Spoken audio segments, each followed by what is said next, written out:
হরে কৃষ্ণ শ্রী চৈতন্য চৈতামৃত মধ্যলীলা প্রথম খণ্ড চতুর্থ পরিচ্ছেদ ছিল মাধবেন্দ্র পুরীর ভগবত ভক্তি। জয় জয় গৌরচন্দ্র জয় কৃপা সিন্ধু জয় জয় শচীসুত জয় দীনবন্ধু। কৃপার সমুদ্র শ্রী গৌরচন্দ্রের জয় হোক, দীনবন্ধু শ্রী শচীনন্দনের জয় হোক।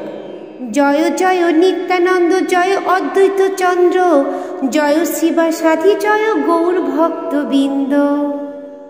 শ্রী নিত্যানন্দ প্রভু ও অদ্বৈত প্রভুর জয় হোক এবং শিবাস ঠাকুর প্রমুখ গৌর ভক্তবৃন্দের জয় হোক। পুনদিন শেষে প্রভুর করাইল উত্থান, কিছু ভোগ লাগাইল করাইল জলপান। দুপুরবেলা একটু শয়ন করার পর শ্রী বিগ্রহ বিকালে জেগে ওঠেন। তখন তাকে কিছু ভোগ ও পানের জন্য জল নিবেদন করা হয়। এই নিবেদনটিকে বলা হয় বৈকালিক ভোগ। গোপাল প্রকট হইল দেশে শব্দ হইল, আশেপাশে গ্রামের লোক দেখিতে আইল। শ্রী গোপাল দেবের প্রকট হওয়ার সংবাদ যখন সর্বত্র প্রচারিত হল, তখন চারিদিকে সমস্ত গ্রাম থেকে লোকেরা সেই শ্রী বিগ্রহ দর্শন করতে এলো।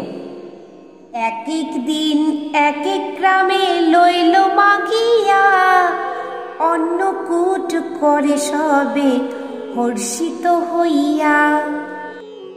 এক এক গ্রামের লোকেরা এক এক দিন অন্নকূট মহা উৎসব অনুষ্ঠানের সমস্ত আয়োজন করার জন্য শ্রীল মাধবেন্দ্র পুরীর কাছে অনুমতি ভিক্ষা করলেন। এইভাবেই তারা দিনের পর দিন মহা আনন্দে অন্নকূট মহা উৎসব অনুষ্ঠান করতে লাগলেন। রাত্রিকালে ঠাকুরের করাইয়া শয়ন, পুরী গোসাই কইল কিছু গব্য ভজন। শ্রী মাধবেন্দ্র পুরী সারাদিন কিছু খেলেন না, কেবল রাত্রিবেলায় শ্রী বিগ্রহকে শয়ন দেওয়ার পর একটু গব্য অর্থাৎ দুগ্ধজাত দ্রব্য গ্রহণ করলেন।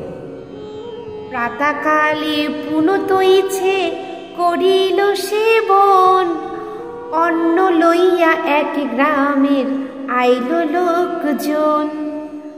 পরের দিন সকালবেলায় আবার তিনি সেইভাবেই শ্রী বিগ্রহের সেবা করলেন এবং বিবিধ ভোগ সামগ্রী নিয়ে এক গ্রামের লোকেরা এলো।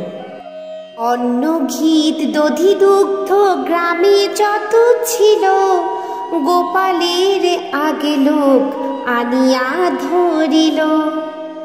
তাদের গ্রামে যত অন্ন ঘিত দধি দুগ্ধ ছিল তা সব নিয়ে এসে তারা গোপালের সামনে রাখল।